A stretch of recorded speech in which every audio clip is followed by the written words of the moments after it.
Guys आज हम देखेंगे कि रेस बैडमिंटन शूज़ कैसे बनता है जो 100 की तरफ से आता है, उसका डिज़ाइन और डेवलपमेंट की आपको प्रोसेस एक बार दिखाता हूँ। तो गाइज जैसा कि आप देख सकते हो कंप्यूटर स्क्रीन में यहाँ पे सबसे पहले इसका डिज़ाइन बनाया जाता है, आउटसोल, मिड सोल, इसके कुशन की थिकनेस कितनी होनी चाहिए, सब कुछ यहाँ पे डिज़ाइन होता है।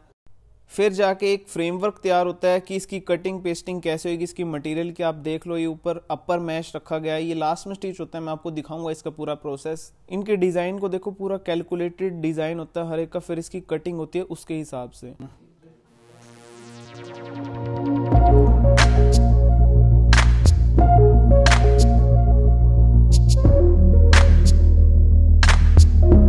जैसे ही मैंने फैक्ट्री के अंदर एंट्री करी, मेरे को कुछ भी दिखाई नहीं दे रहा था। माँ, मुझे कुछ दिखाई नहीं दे रहा माँ।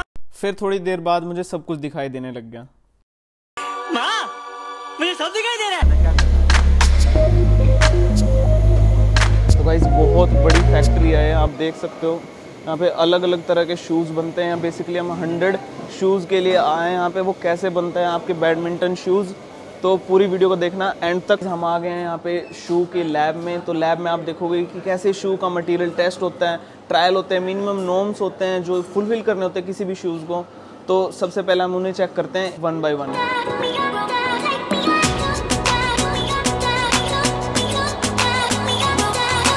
जैसे आप इस मशीन में देख रहे हो, ये बार बार इसे टेस्ट कर रहे हैं। तो हमारा शूज़ फ्रंट से हमेशा ऐसे मुड़ना चाहिए। तो ये कितना ज़्यादा ड्यूरेबल है, ये वाली स्किन और इसके नीचे वाला, कभी कोई फट वट तो नहीं रहा यहाँ पे किसी भी एरिया में, तो उस चीज़ की टेस्टिंग होती है। हमारा शूज़ कभी भी यहाँ से इस एरिया से नहीं मुड़ना चाहिए, हमेशा यहाँ से बेंड होना चाहिए। वो बताता है कि शूज़ की यहाँ पे ड्यूरेबिलिटी काफ़ी अच्छी और स्टेबिलिटी यहाँ से मेंटेन रहेगी इसकी। गाइस यहाँ पर आप देखोगे ये वाला मटेरियल कितना ज़्यादा ड्यूरेबल है, इसकी भी टेस्टिंग होती है। मिनिमम कितने स्ट्रेस पे ये टियर हो जाएगा, यहाँ पे ये पूरी मशीन है, इसमें पूरी टेस्टिंग होती है। आप एक बार देखो इसका प्रोसेस। यहाँ पे इसे खींच रहे हैं और उस साइड लैपटॉप में यहाँ पे देखो आप फट गया है पूरा। तो मैं ये दिखाता है कि कितने मैक्सिमम स्ट्रेस ये झेल सकता है, तो उसके हिसाब से ड्यूरेबिलिटी चेक होती है शूज़ की। और जो ये आप सामने मशीन देख रहे हो, ये टेस्ट करती है आपके शू लेस की ड्यूरेबिलिटी। जब भी आप शू लेस टाई करते हो और अनटाई करते हो, तो शू लेस के बीच में फ्रिक्शन पैदा होती है, तो उसकी ड्यूरेबिलिटी टेस्ट करती है ये मशीन। यहाँ पे बिल्कुल खाना जैसे पकता है ओवन में, वैसे ही आपको लगेगा। बट एक्चुअली मैं बता दूं, जो व्हाइट कलर के शूज़ होते हैं वो पीले पड़ जाते हैं कुछ टाइम के बाद, वो ना पड़े, तो उसकी टेस्टिंग के लिए ये मशीन लगाई गई है। तो गाइस यहाँ पे आप देखोगे कि मटेरियल मशीन लगी हुई है, इसमें आप चेक होता है बार बार मटेरियल। जैसे आप शूज़ बेंड वगैरह करते हो, तो उस वाले पार्ट में आपको हमेशा फट जाता है आपका जूता उस साइड से। तो ये मशीन टेस्ट करते हैं कि कितना ज़्यादा ड्यूरेबल है आपका शूज़ और उसका मटेरियल PU लेदर।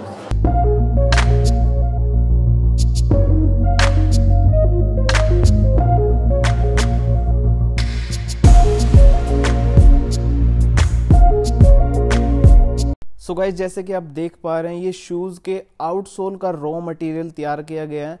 इसको काफ़ी ज़्यादा प्रोसेसिंग से गुजरना पड़ता है। आप देख लो, डिफरेंट थिकनेस के आउटसोल का मटेरियल है, ये जाएगा उस वाली फैक्ट्री में। और ये वो मशीन है जो डिसाइड करती है कि शू के आउटसोल की थिकनेस कितनी होनी चाहिए। गाइस इस वाली मशीन में इसकी थिकनेस मेंटेन होती है। शू के रॉ मटेरियल को काफ़ी ज़्यादा प्रोसेस किया जाता है ताकि उसमें ग्रेन्स ना बने।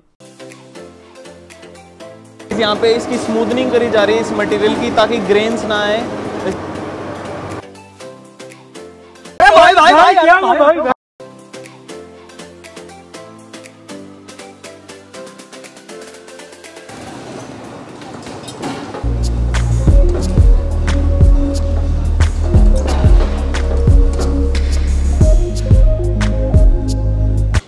भाई जैसे आप देख सकते हो, ये वाला रबर का मोल्ड इस फॉर्म में शेप हो जाएगा। इसकी प्रोसेस मैं आपको दिखाऊंगा।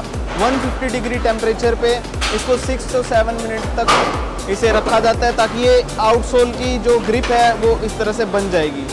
ये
हटा दिया जाता है इस मशीन की मदद से।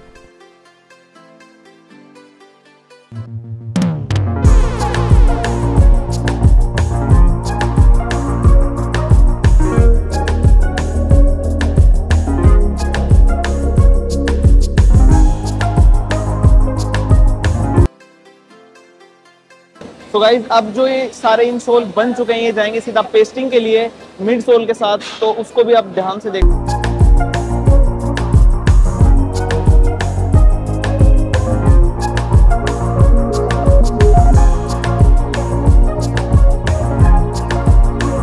तो गाइज ये मिड सोल का कंपाउंड है जिसे ग्रेन्यूल्स की फॉर्म में आपको हमेशा देखने को मिलेगा।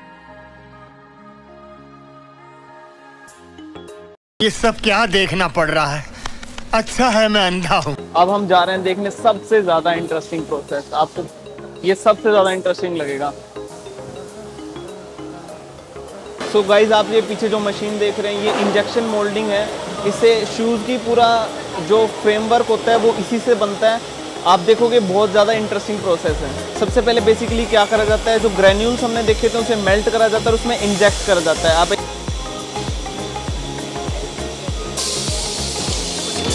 वाओ,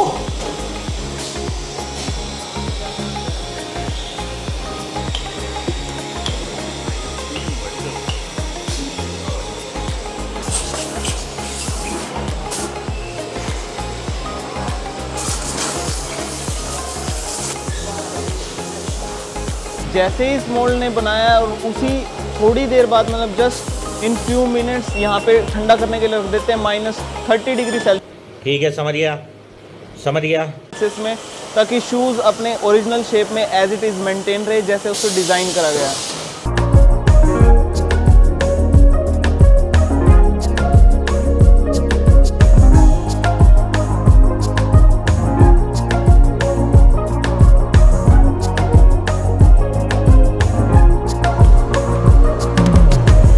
बात आती है असेंबली की, तो इसके आउटसोल पे सुपर ग्लू लगाई जाती है। उसको पहले सुखाया जाता है अच्छे से एक कन्वेयर बेल्ट पे, ताकि वो और भी ज़्यादा स्टिकी हो जाए। और दूसरी साइड यहाँ पे मिड सोल को उसके आउटसोल से अटैच किया जा रहा है एकदम रिफाइंड तरीके से।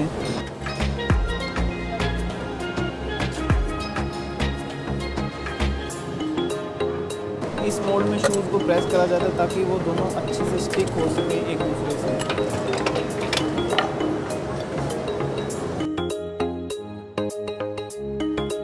सो गाइज अब जो आप मेरे पीछे देख रहे हैं ये है पावर कुशन। इस कुशन को शूज के मिड सोल में लगाया जाता है ताकि आपको एक अच्छा सा कुशन मिल सके और ज़्यादा कंफर्टेबल फील आए।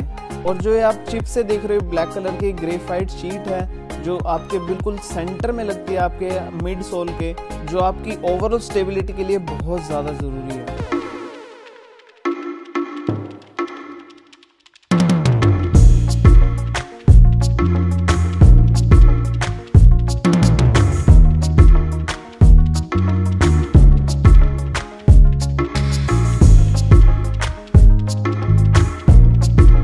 और यहाँ पे आप कुछ स्टिचिंग प्रोसेस देख लोगे शूज के अपर मैश की।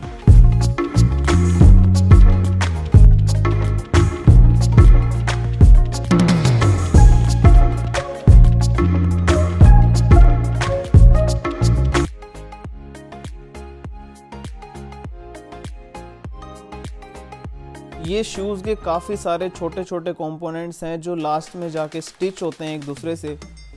और ये 100 का लोगो यहाँ पे प्रिंट हो रहा है अच्छे से।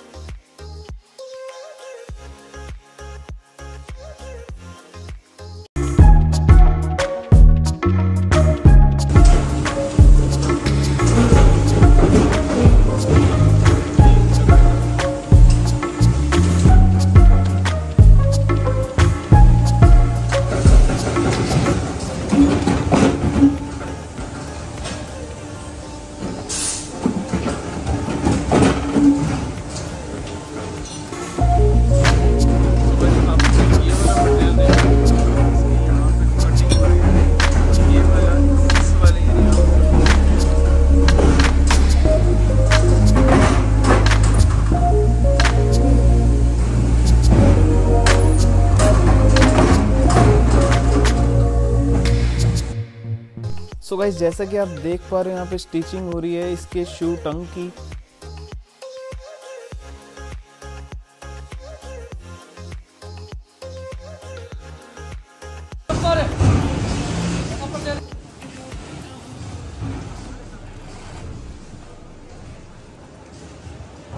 और आप ये जो प्रोसेस देख रहे हैं शू के शेप को मेंटेन करने के लिए बनाई गई है।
और लास्ट में इन सोल ऐड किए जाते हैं शूज़ में एक अच्छी कुशनिंग के लिए और ये रेस बैडमिंटन शूज़ प्रिपेयर हो जाते हैं आपके फाइनली।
और शूज़ की फाइनल पैकिंग बटर पेपर के साथ देखने में बहुत ही ज़्यादा सेटिस्फाइंग लगता है। इनके बाद इन शूज़ को पैक करके बड़े बड़े बॉक्सेस में रख दिया जाता है पैकिंग के लिए और आपके नियरेस्ट स्टोर तक पहुंच जाते हैं शूज़।